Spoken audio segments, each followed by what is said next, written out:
Let's take a look at the tail of the tape for our second fight of the evening. This one will be in the middleweight division. In fact, both this and the main event in the middleweight division.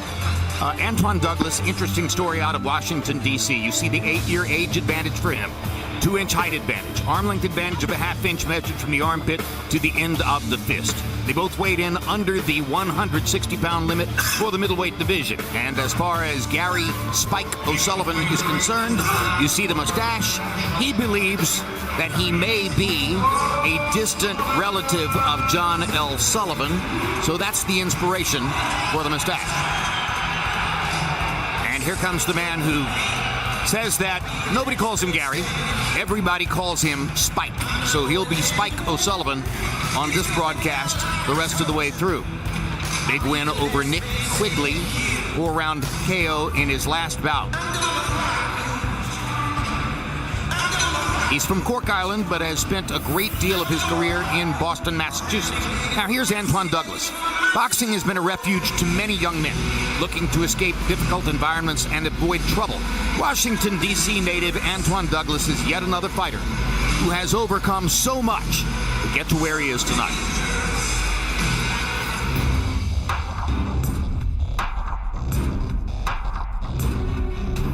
Life is an obstacle within itself. My mom, she was suffering a drug addiction, so I was born a premature crack baby. And the doctors told her I wouldn't be able to fully function as a human being. I guess they thought I wouldn't live, and I made it through that, so that's when they realized, oh, this is a strong kid. My childhood, I've been through neglect, I've been through foster care, I've been abused. I've made it through that, so that was probably the hardest punch I've ever been hit with. Me and my brother, my sister were adopted. Because we didn't have discipline and we were getting in trouble in school, and we needed an outlet. Figured boxing would be that for us, and then we stuck with it. My sister, Tyrisha, she's a professional boxer. We both had great amateur careers, though we were the first brother and sister to make the Olympic trials. My mama, she's clean now, but beyond that, I'm proud of her because we're together now. She supports me through anything, and she just wants to help any way she can. I fight for myself first. And then after that, I fight for my family. And over the years, you've heard the very similar story of the Peterson brothers, Lamont and Anthony from Washington, D.C. And Douglas tells us that he is, in fact, friendly with the Peterson brothers and has compared notes with them and shared reflections on their experience in coming from homelessness and the hard life of the streets to the boxing ring and to order and discipline in their lives. And here comes to the ring, action, Antoine Douglas! Only one loss. It took place a couple of years ago when he wound up against an opponent named Atbandio Kurtside of Russia, who was little known at that point, but a 5'4" 160-pound fighter. And against the 5'4" fighter, Roy Jones, Antoine Douglas discovered he was reluctant to throw punches because as Kurtside bent over and burrowed into his chest, he worried that anything he threw that landed might be seen as a rabbit punch, couldn't make an adjustment, and lost the fight. He's been a clean fighter, Jim, and being a clean fighter, you never see a guy at 5'4", 160 pounds. So it was very hard for him to do something that he thought may get himself disqualified or may get him classified as a dirty fighter. But he took enough punishment in that fight that he wound up taking a year off before entering the ring again. Other than that, it's an unbeaten career, and with his athletic quality, he shows potential to be a player in the middleweight division.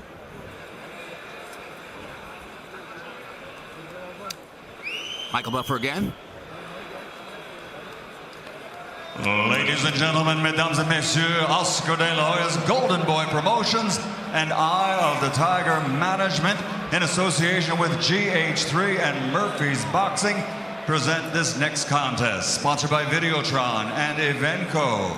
The three judges at ringside: Richard Bluet, Paul Jerome Giacotto, and Pasquale Procopio. And inside the ring, in charge of the action at the bell, referee Steve Saint-Germain. And now, 10 rounds of boxing for the vacant WBO Intercontinental Middleweight Championship.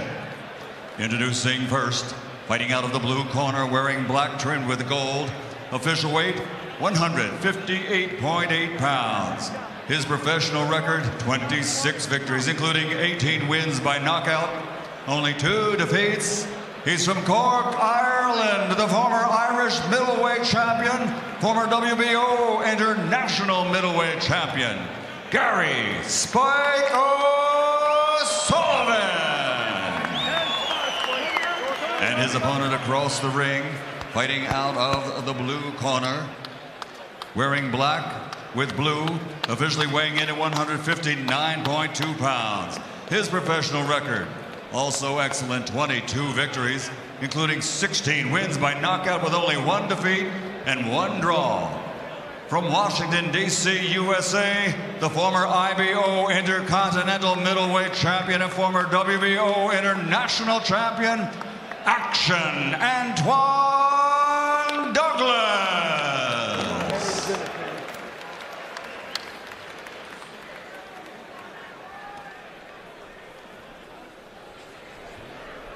Thank you. Boxer. Boxer, you both received my instruction in the locker room. Want a good, clean fight? Protect yourself at all times. Listen to my commands all the time. Touch gloves. Good luck, both of you.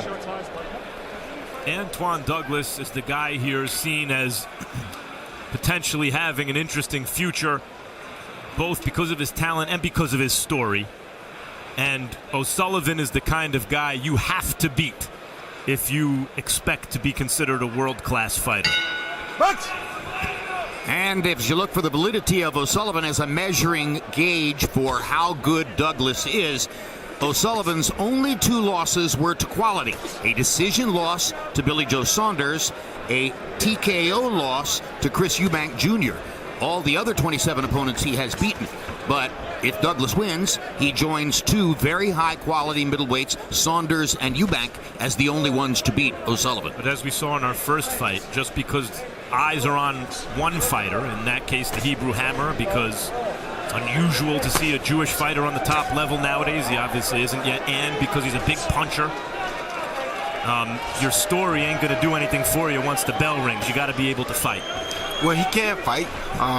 The only thing I don't like about it is how much weight he's putting on that front foot with the jab. But I love the hook and the left uppercut that he's throwing. He's throwing a really good hook, a really good uppercut, but the jab he's giving up too much with. You're talking about Daglas? Yes, Daglas. And what's the problem with weight on the front foot on the jab? Because now when he throws that jab, he's allowing Sullivan to be able to throw anything he wants to throw back. And you don't want to, like right there, Sullivan can counter, and that's not what you want in a high-tech fight. For instance, if you were to fight Triple G and you throw that jab, you're going to pay for that. See, like right there? Heavy jab. Yeah, you're going to pay for that jab. And you're going to pay with a right hand or overhand right or a left hook, something you don't want to trade a jab for. So if he gets out of that, I think Antoine Daglas will have a very bright future. So meaning his a heavy jab, his weight is over his front foot. Yep. And you so see he's vulnerable to counters. Yeah, you see his face is already red. This guy shouldn't put a glove on him. You understand me? This guy shouldn't touch him until the 4th or the 5th round. And look at his eyes are already watery where he's been catching jabs and stuff from. This shouldn't happen. See that? This shouldn't happen. That's a good shot back, but this should not be happening to Daglas. He's too good of a prospect to be getting caught by a fight of this caliber this early. Well, particularly since he told us at yesterday's meeting that he didn't expect to get hit at all. Exactly. But it's because of that big jab, though. You throw like that jab and step in like that, of course you're going to get hit. Sullivan's physically strong, you can see. And this already has turned into a tough guy match. Who's the tougher guy? Because nobody's really using technique, and Daglas was the one we expected to use technique, but they're just trading punches. And what happens in a fight like this is the toughest guy will end up standing. But you don't want that. That calls for a short career.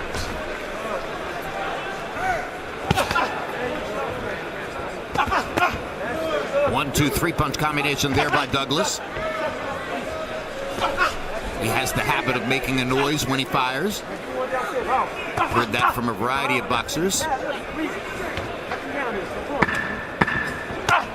Good left hook to the body. But O'Sullivan has landed some clean shots in round 1 as well. Because after he punches, he's still right there to be hit, Jim. That's what I'm saying. That's what I don't like. O'Sullivan actually, I think, outboxed him that round. Even though he's the guy coming forward, he's the superior boxer so far. Check this out, okay? Don't get lazy now, okay? Look, keep them jabs just like that. Deep breath, relax. Take your time. You got him. Just keep throwing that jab on him. Touch him downstairs with that right hand downstairs, okay? Bring the shell defense back up and keep rolling to your right and your left, okay? You got him. Just fast combinations just like that. Don't worry about him backing you up. Nice deep breath. He's running and everything, okay? Come on, deep breath. That's beautiful. Come on. Touch the body. Don't smother that right hook. You want to touch it, throw it from here, okay? Great first round. Okay, keep doing the same. Don't follow him around the ring. Start cutting, getting a little bit closer. Make it walk, right? Catch, and then go back, bomb. Keep throwing that body shots out of here, okay? Nice, right, you got a great job. Keep using it. Packy Collins, trainer of Gary O'Sullivan, who prefers, of course, to be called Spike, is the younger brother of Steve Collins, who was a qualified and very good puncher at middleweight, who wanted to fight you, Roy Jones. Yes, he did, and we wanted to fight each other. However, the fight never matured, but it was one that we definitely wanted to have. As a matter of fact, we were trying to have it all the way up until last year.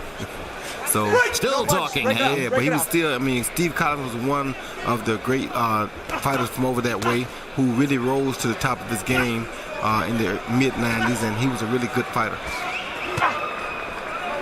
And his brother has turned out to be a very good trainer. Packy Collins, trainer of Spike O'Sullivan.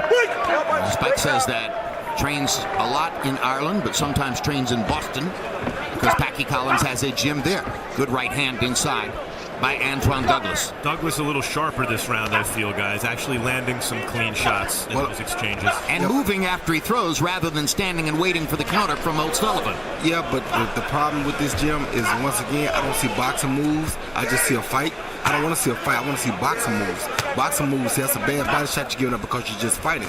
He's a tough guy, and don't get it wrong, he has a tough life, but I don't want you to live a tough life in boxing. I want you to live a boxing life. And right now, he's not doing it. Good body shot, Antoine Dauglas. In other words, to the untrained eye, Roy, it looks like boxing, but there's no plan. No, none whatsoever. So he's just kind of reacting moment to moment instead of implementing a plan. That's exactly right, man. Meaning he's bringing himself down to the level of Spike O'Sullivan. And that's what Spike wants, because if you anybody that knows anybody that's any kind of way connected to Steve Collins knows that he wants to get there and be there until the dogs come home. He'll be there all night long ready to fight. If you don't kill him, he's still going to be trying to fight. So you don't want to get into a dog fight like this with him. So you're saying Steve Collins might have been a test for you? He would have been a test, but not an easy test, because he's right there. I know what he's going to do. I wouldn't fight him like this guy's fighting O'Sullivan. I box. See, Roy, I think you're talking about really the difference between tactics and strategy. That's right. You can have okay tactics, but if the tactics aren't in service of a strategy, you are not a master boxer. That's exactly right. And right here, we're not seeing anybody be a master boxer. Both of these guys are just fighting. O'Sullivan has landed 4 authoritative right hands just within the past minute. But we expected O'Sullivan to fight because, like I said, he comes from the Steve Collins camp. You know he's going to bring fighting. That's what he does. He looks to overwhelm you with pressure. Guys, meantime, a real good fight, because no one's taking over. A real good fight is broken out here. Oh, good uppercut by Antoine Dauglas. He's got the requisite tools. Yes, he does. The way he throws all of his punches, you can see the talent.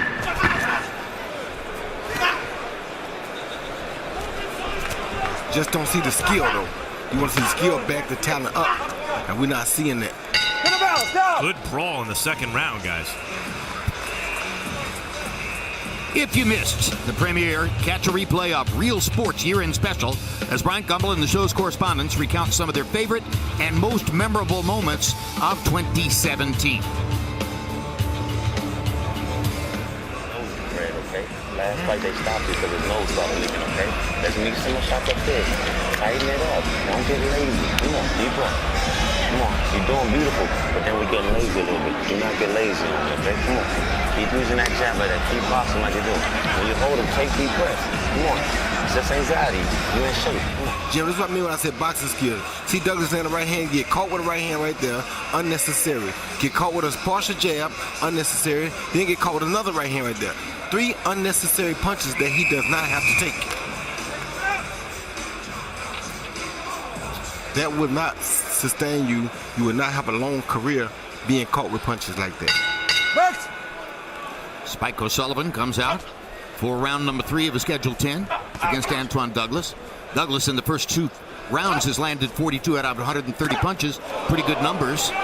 But O'Sullivan has landed 40 of 131, so they're virtually even in CompuBox numbers. O'Sullivan feel like he just hurt I actually thought hook. Douglas hurt O'Sullivan with a left hook about 30 seconds ago. This is, I mean, it's not the most skillful fight we've ever seen, but boy, they're going at it. Yep.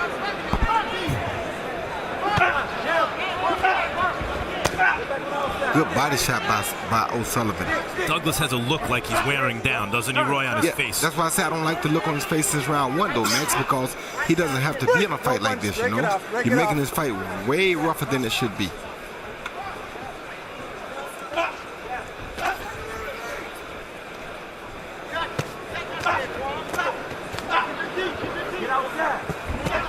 Good hook by Douglas.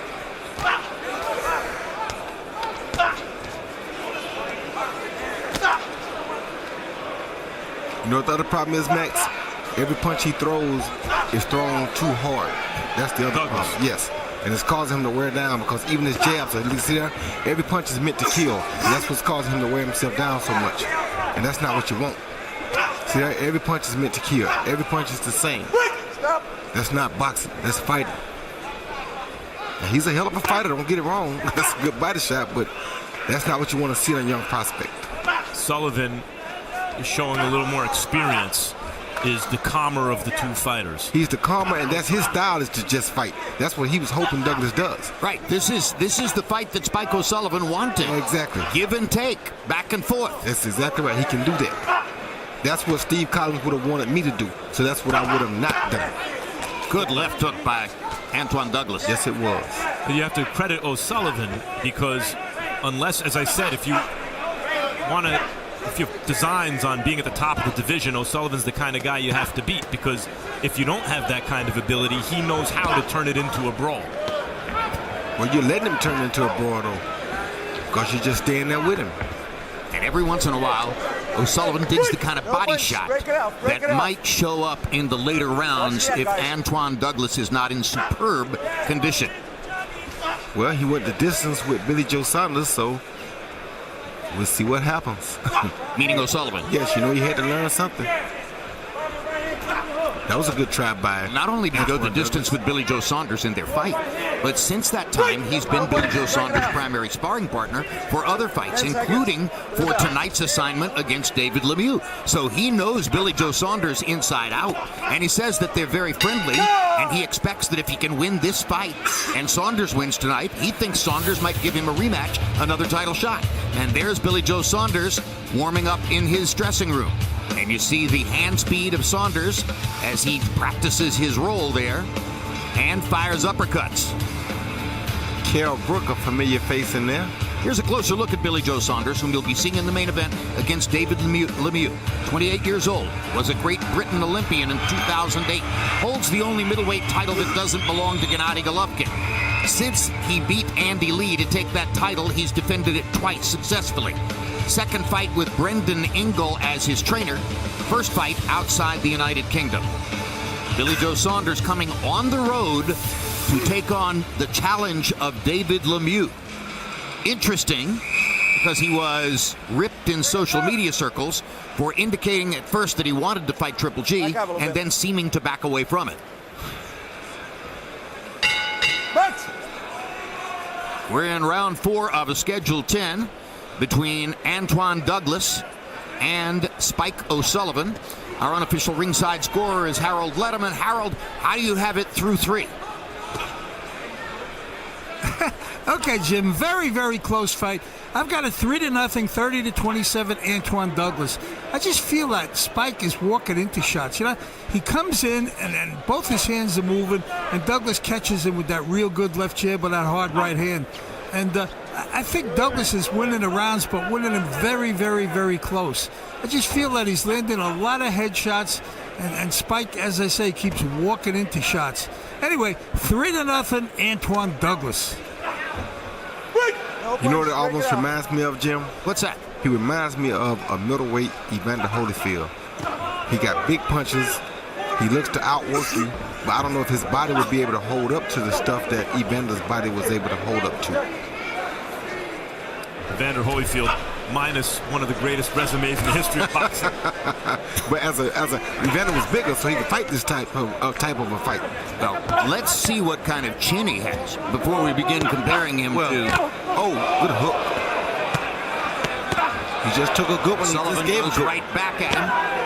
Another great left hook by Douglas. They have exchanged throughout this, from the second round on, some real big left hooks upstairs. Blistering shots. He just took a hell of a shot and then came back with some hell of a shots. And he has the heart of a champion. Yeah, but it's kind of like a tough man contest. Yeah. I'll wail into you and then you wail into me. And that's what Holyfield used to never mind doing. That's why I said that.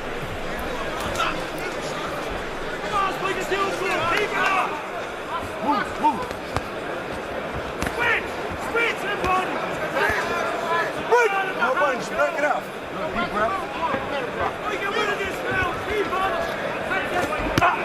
Good hook by Douglas.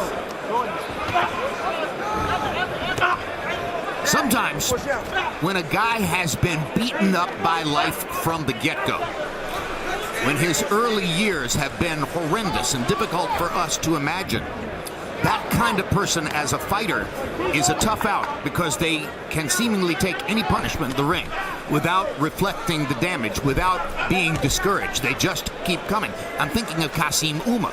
But the danger is that they become so willing to take punishment that they allow themselves to get hit over and over and over because they know they can deal with it. And that doesn't win fights. Nope, and that's what I don't like about Douglas right here tonight. I don't like to see him take this unnecessary punishment because I know he's a better fighter than that. I watched a lot of his career when he first started, and he was a much better boxer than he's showing tonight.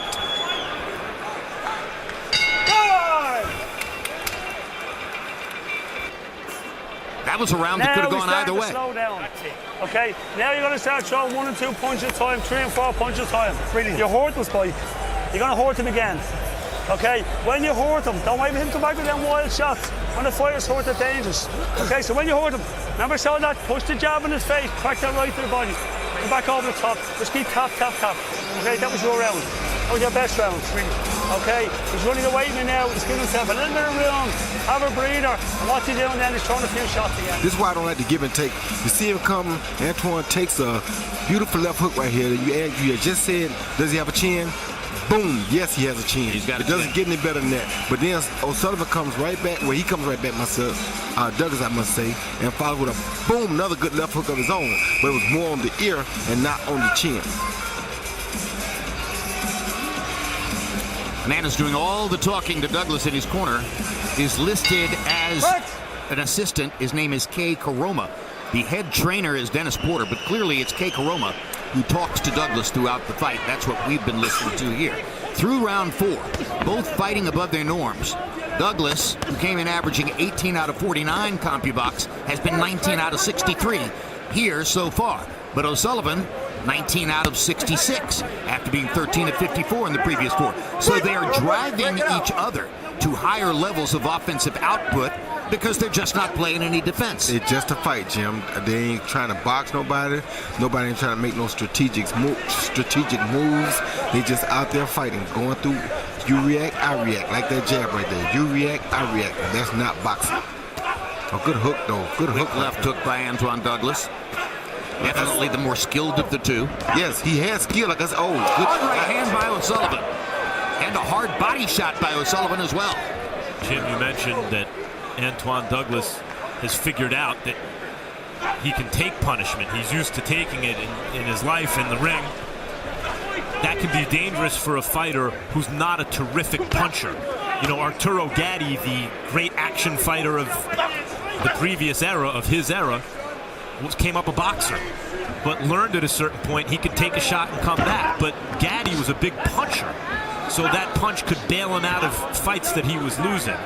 Minus that big punch, you know, you wind up in this style just getting sucked into punishing brawls. Douglas takes a hard right hand from O'Sullivan. It's the third one he's taking this round, Jim, and I don't like to see that because he's too good of a boxer to be taking that straight right hand like that.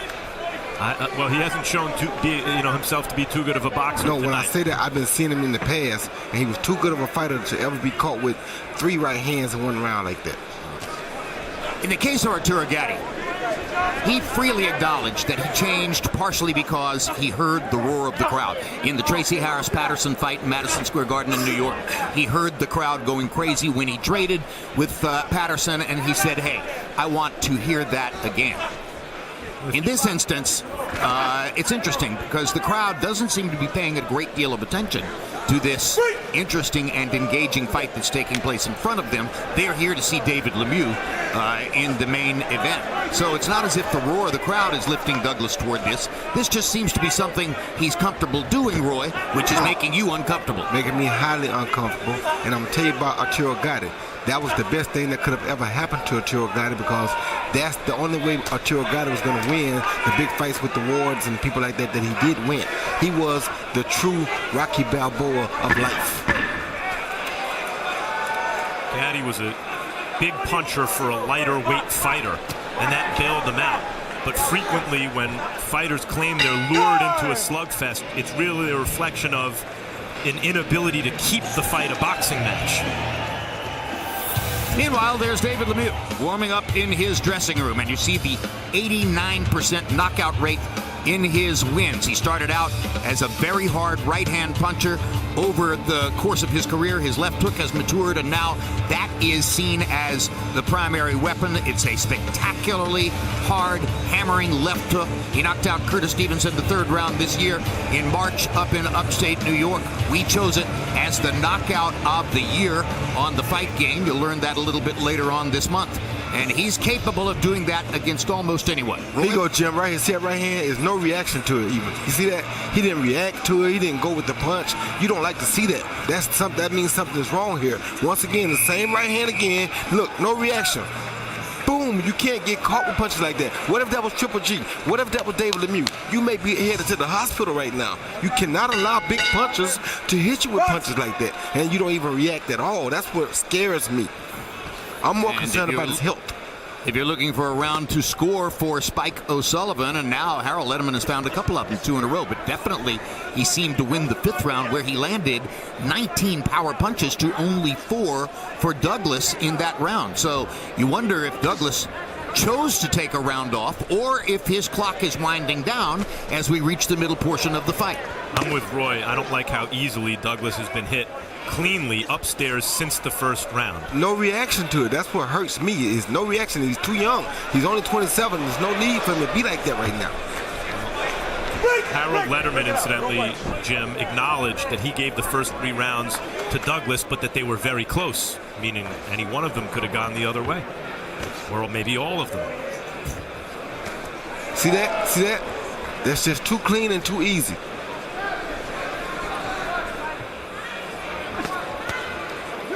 O'Sullivan will find out about you. Either you'll, like Billy Joe Saunders, had the ability to keep the fight a boxing match. Antoine Douglas, at this stage in his career, simply, I think, Roy, I don't think it's an issue of choice of style of fight. I don't think he has the ability to keep the fight in the style that would favor him. At least not tonight, not at this point in his career. Well, Douglas's disaster against Atvandil Kurtzide took place 21 months ago. It was March of 2016. He took a year off before coming back in March of this year, and this is his 4th fight of 2017. The other 3 opponents, all of whom he knocked out in 4 rounds or less, would appear to have been less sturdy and less substantial than what Spike O'Sullivan is bringing to the ring against him here tonight. And Spike O'Sullivan is the one who looks relaxed and confident now as we come to round 6. This is one of the many reasons we're sports obsessed in North America. We're in Canada tonight, but in North America, because it's a meritocracy. Because you can have a great story or be unusual in some way, as the Hebrew Hammer did coming into his fight with Ulysses, and he was beaten soundly, as Antoine Douglas has coming into this fight with O'Sullivan. And here he is in a tough fight that I think he's probably losing. That doesn't. Your story doesn't matter once the bell rings. You gotta actually go out and perform. Harold Letterman scored the first 3 rounds for Douglas, but after this one, I have a hunch he will have scored the next 3 rounds for O'Sullivan, as the CompuBox numbers have now shifted into O'Sullivan's favor. He's simply throwing more and landing more at this point in the fight. He's getting the hell beat out of him right now because Douglas hitting him with some real short shots, some really good shots. But you still can argue that he may have won this round, but Douglas did have some great combination punches in the middle of this round. Yeah, he may be up on the cards, but he is. The tide of the fight is not going in his direction. After boxing tonight, stay tuned for a replay of this week's episode of The Fight Game, which includes our examination of the suddenly hot light heavyweight division. Bernard Hopkins looks back at the career of Miguel Cotto. December 27, it's a special year-end edition of TFG, complete with 2017 awards and a one-of-a-kind look back at the year in boxing. Have you got 4 rounds left? Have you got 4 hard rounds left? Can you keep throwing that jab into him? And Spike, when you're getting there, don't go bum. Just walk.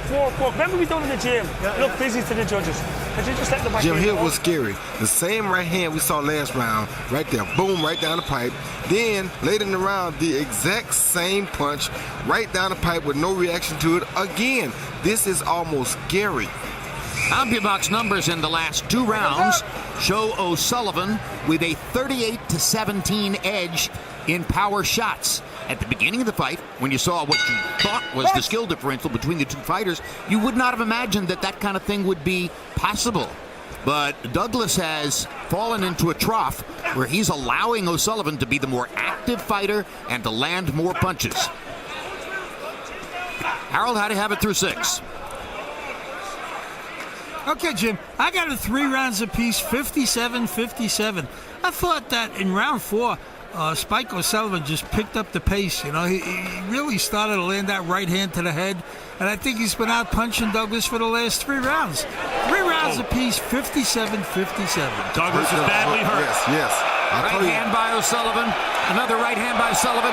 Douglas not throwing back, sagging into the ropes, and down he goes. Oh, he's done. It won't be bait, Joe.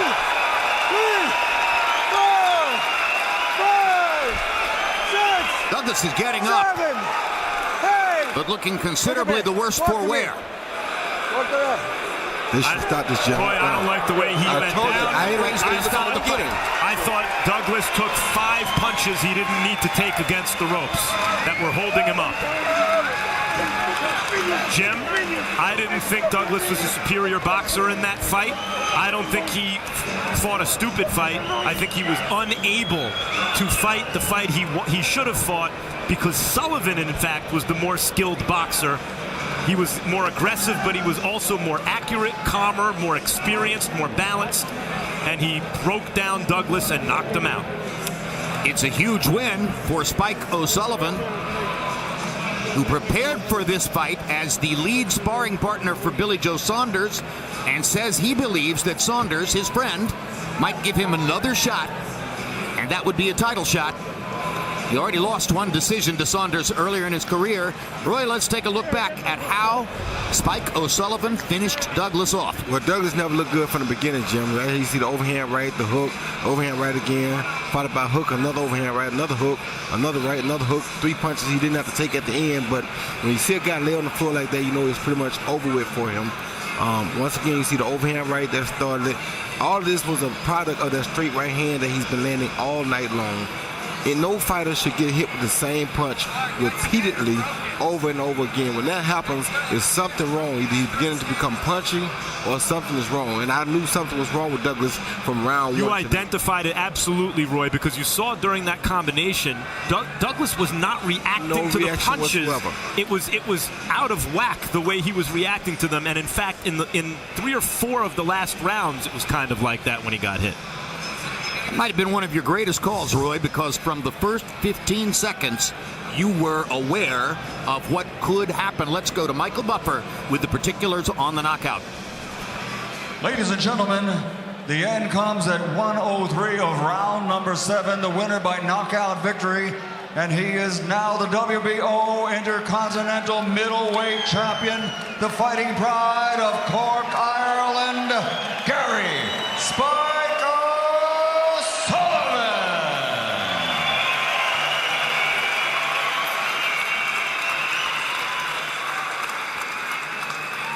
Final CompuBox numbers, and you'll see the degree to which O'Sullivan took over the fight in the last 4 rounds, ultimately landing 22 more than Douglas, throwing 71 more than Douglas, landing at exactly the same percentage, but he was landing the bigger shots in the last 4 rounds of this 7-round fight.